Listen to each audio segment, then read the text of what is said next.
বিসমিল্লাহির রহমানির রহিম। আসসালামু আলাইকুম। কেমন আছেন সবাই? আজ নতুন ভিডিও নিয়ে চলে আসলাম আবার আপনাদের মাঝে। তো আজ হচ্ছে কি বানাবো সেটাই আপনাদের সাথে শেয়ার করতে চলে আসলাম। তো শুরুতেই হচ্ছে আগে আমি যে সবজিগুলা লাগবে সবজিগুলা সব কাটাকাটি করে নিব। তো সবজিগুলা কাটাকাটি করে তারপরে হচ্ছে হলো বাকি প্রসেসিং গুলা করব। সবজি কাটাকাটি করতে করতে আজ মার কথা মনে পড়ে গেল। অনেকদিন মার হাতের রান্না খাই না। তো শীতের সকালবেলা হচ্ছে মা আমাদেরকে এভাবে করে ভাত ভাজি করে দিত। হাতের কাছে যে সবজিগুলা থাকতো সেই সবজিগুলা দিয়ে আবার মাঝে মধ্যে হচ্ছে শুধু ডিম, মরিচ, পেঁয়াজ দিয়ে। তো শীতের দিনের এই খাবারগুলা হচ্ছে হলো আমরা খুব মিস করি।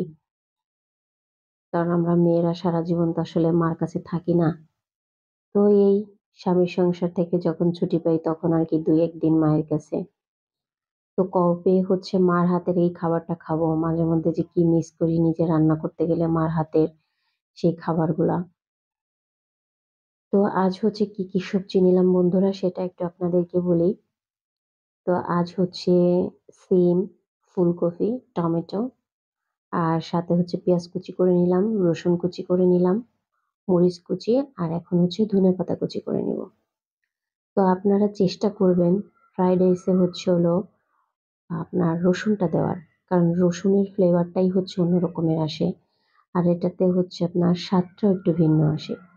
তো আমি সবজি দিয়েও যদি এভাবে করে ফ্রাইড রাইস করি, তাতেও হচ্ছে আমি রসুনটা ব্যবহার করার চেষ্টা করি। আর সবজি ছাড়া করলেও আমি রসুনটা দেওয়ার চেষ্টা করি। কারণ এই রসুনটা ছোট সময় দেখতাম আমার নানুকে দিতে। নানুকে দিতে দেখতাম। তো নানুর হাতের খাবারগুলা তো মিস করি অনেক। আল্লাহ যাদের নানু বেঁচে আছে তাদেরকে অনেক হায়াত-দারাজ করো। আর আমার নানু নেই। সবাই আমার নানুর জন্য দোয়া করবেন আল্লাহ যেন তাকে জান্নাতবাসী করে। তো আমি হচ্ছে শুরুতেই হচ্ছে রসুনটা ফ্রাই করে নিলাম। আর অবশ্যই সবজিটা কিন্তু আপনারা হাফ সিদ্ধ করে নিবেন। সবজিটা ফুল সিদ্ধ করা যাবে না। আর রসুনটা আগে ফ্রাই করার কারণ হচ্ছে পেঁয়াজ আর রসুন যদি একসঙ্গে দেওয়া হয় তাহলে হচ্ছে রসুনটা সাদা, সাদা মানে কাঁচা, কাঁচা থেকে যায় আরকি। যার জন্য আগে রসুনটা হালকা একটু ব্রাউন হলে তখন হচ্ছে পেঁয়াজটা দিয়ে দিবেন। আর পেঁয়াজ ব্রাউন হওয়ার মানে হালকা ব্রাউন হলে তখন হচ্ছে মরিচ। তা না হলে মরিচের যেই গ্রিন কালারটা নষ্ট হয়ে যাবে। তো যার জন্য সবকিছুর একটার পরে একটা দিতে হবে। তো এরপরে হচ্ছে আমি ডিম দিয়ে ডিমটাকে ভালোমতো ভেজে নিলাম। তারপরে হচ্ছে এখন টমেটো দিয়ে দিলাম। এখন একে, একে বাকি সবজিগুলো আমি দিয়ে দিব। তো এখন হচ্ছে আমি যে হাফ বয়েল করে রাখা যে সবজিগুলা দিলাম আর স্বাদ মতো লবণ তো অবশ্যই দিতে হবে।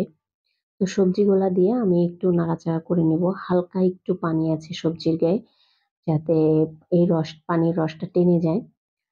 তারপরে হচ্ছে আমি ম্যাগি মসলাটা দিব। তো ম্যাগি মসলাটা আপনারা চাইলে স্কিপ করতে পারেন। ম্যাগি মসলা যে দিতে হবে বাধ্যতামূলক তাও কিন্তু না। এটা হচ্ছে অপশনাল। তো আমি এখন ম্যাগি মসলাটা এড করে দিলাম। ম্যাগি মসলাটা দিয়ে আমি ১ থেকে ২ মিনিটের মতো একটু নাড়াচাড়া করে নেব। এরপরে হচ্ছে আমি এটার মধ্যে যে সিদ্ধ করে রাখা ভাতগুলো আমি দিয়ে দেব। আমি ভাতটা হচ্ছে পুরাপুরি রান্না করি নাই। এটা একটু শক্ত রেখেছি আরকি, মানে একদম নরম করি নাই। তো এটা কিন্তু আমি পোলার চাল দিয়ে করি নাই। এটা কিন্তু মানে সাধারণ খাবার যে চাল ওটা দিয়ে করেছি। ভাতের চাল দিয়ে আরকি। তো এটা আপনারা যে পোলার চাল দিয়েই করতে হবে এর কোনো মানে নেই বা বাসমতি চাল দিতে হবে। এটা ভাতের চাল দিয়েও করা যায়। তো আমি এটা ভাতের চাল দিয়ে, কারণ ছোট সময় তো মা যখন করতো তখন দেখা যাচ্ছে যে শীতের দিনে ঠান্ডা ভাত আছে অনেক। তো সেই ভাতটার সাথে মা সবজি দিয়ে হচ্ছে আমাদেরকে এভাবে করে দিত। তো মায়ের থেকে শেখা আরকি এই কাজগুলা। তো যখন আমার এগুলা হয়ে আসবে, ভাতটাও হয়ে আসবে, তখন হচ্ছে আমি ধনেপাতা দিয়ে একটু নাড়াচাড়া করে তারপরে হচ্ছে হলো নামিয়ে নিব। ধনেপাতা দিয়ে হচ্ছে ২ মিনিটের মতো হচ্ছে আমি একটু ভেজে নিব ভালো করে। তো এই তো বন্ধুরা, হয়ে গেল আমার ফ্রাইড রাইস। তো আজকের ভিডিওটা কেমন লাগলো অবশ্যই কমেন্ট করে জানাবেন। আর ভিডিওটা ভালো লাগলে আমার চ্যানেলটাকে একটা সাবস্ক্রাইব করবেন। আর হ্যাঁ, এই খাবারটা হচ্ছে আপনাদের ভাইয়ার মানে আমার হাসব্যান্ডের খুবই পছন্দের একটা খাবার। সে তো সেই মহা খুশি আজকে এই খাবারটা দেখে। তো বন্ধুরা ভালো থাকবেন। আল্লাহ হাফেজ।